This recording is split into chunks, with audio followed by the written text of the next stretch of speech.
Hello everyone. Hello students. How are you all? I hope you all are fine.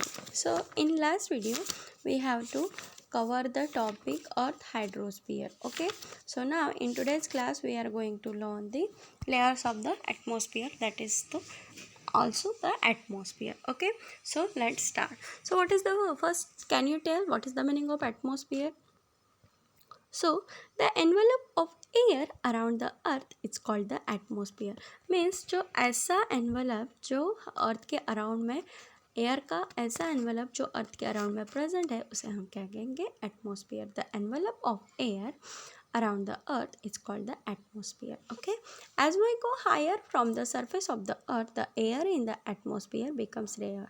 जैसे जैसे as we go higher from the surface of the earth, so हम अर्थ के surface के जैसे जैसे ऊपर जाएंगे the air in the atmosphere become rare, वैसे वैसे एयर क्या होती जाएगी?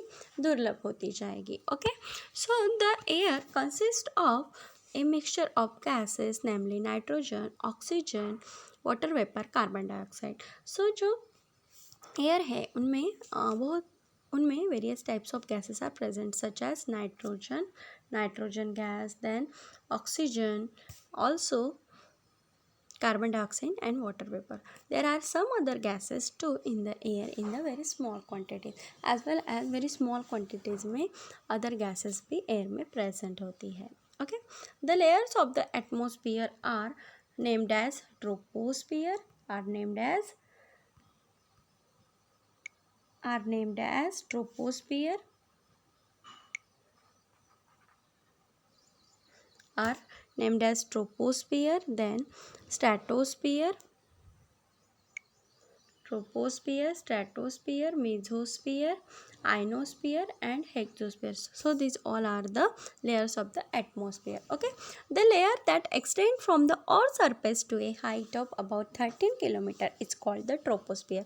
मीन्स ऐसा लेयर जो अर्थ के हाइट के ऊपर 13 किलोमीटर पर प्रेजेंट है उसे हम क्या कहेंगे? Troposphere. Okay, the conditions in the troposphere changes continuously, they affect the living world to a great extent. So जो कंडीशंस है ट्रोपोस्फियर में वो कंटिन्यूअसली चेंज होती रहती है. They affect the living world to a great extent. Okay, so the surface of the earth get heated due to the heat receives from the sun. जो earth का surface है वो क्या होता रहता है? हीट होता रहता है.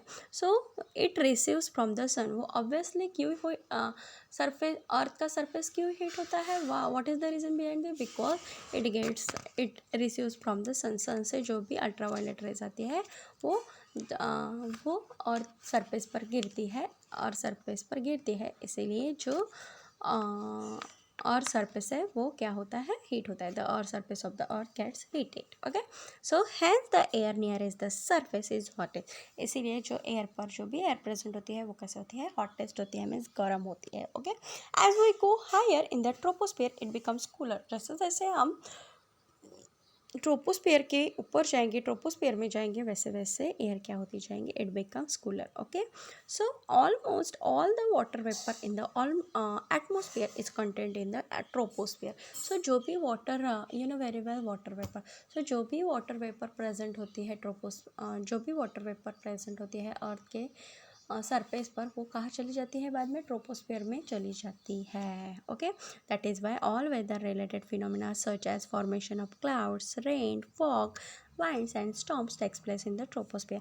मीन्स जो वेदर रिलेटेड फिनोमिना है, so very well the weather related phenomena means जो क्लाइमेट से रिलेटेड जो भी फिनोमिना है this all are takes place in the troposphere such as formation of clouds का बनना, देन रेन होना, बारिश होना, वाइंड्स आना, जोरों का तूफान आना, storms, fog, these all processes are takes place in troposphere. Okay, so the air on high mountains is rarer than the air near the earth surface. So जो the air on high mountain is rarer. So जो high mountains है वहाँ air कैसे होती है?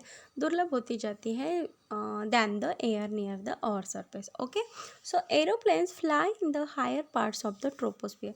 सो जो aeroplane कहाँ fly करता है? Higher parts of the troposphere. जो ट्रोपोस्फियर का हायर ऊपर का जो पार्ट है वहाँ एरोप्लेन फ्लाई करता है. So therefore the arrangement have to made to ensure that passenger get enough air for breathing. इसीलिए जो पैसेंजर की अरेंजमेंट होती है मीन्स पैसेंजर इजीली क्या कर पाते हैं, ब्रीथिंग कर पाते हैं. Okay. So beyond the troposphere up to a height of 15 kilometre from the earth is the layer called the stratosphere. Means earth के हाइट के ऊपर, ट्रोपोस्फियर के हाइट के ऊपर 15 किलोमीटर हाइट के ऊपर जो एयर लेयर प्रेजेंट होता है उसे हम क्या कहेंगे, stratosphere. So so the there is a layer of a gas called ozone. So in the lower part of the stratosphere there is a gas present known as ozone layer. So जो stratosphere का lower part है वहाँ एक gas present है, उसे हम क्या कहें, ozone layer. So ultraviolet rays coming from the sun are very harmful to living things. जो अल्ट्रावायलेट रेज होती है सन से, जो अल्ट्रावायलेट रेज होती है वो it is very very dangerous and harmful for living thing. So but the ozone layer absorb they. Ozone layer क्या करता है, वो उस अल्ट्रावायलेट रेज को एब्सॉर्ब करता है, खुद की तरफ खींचता है, and so in this way protects the living world from this रे. सो जो लिविंग वर्ल्ड है उनको अल्ट्रावायलेट रेस से बचाता है, प्रोटेक्ट कर सकता है. This is the function of ozone layer. Okay, I hope you all are understand. Thank you.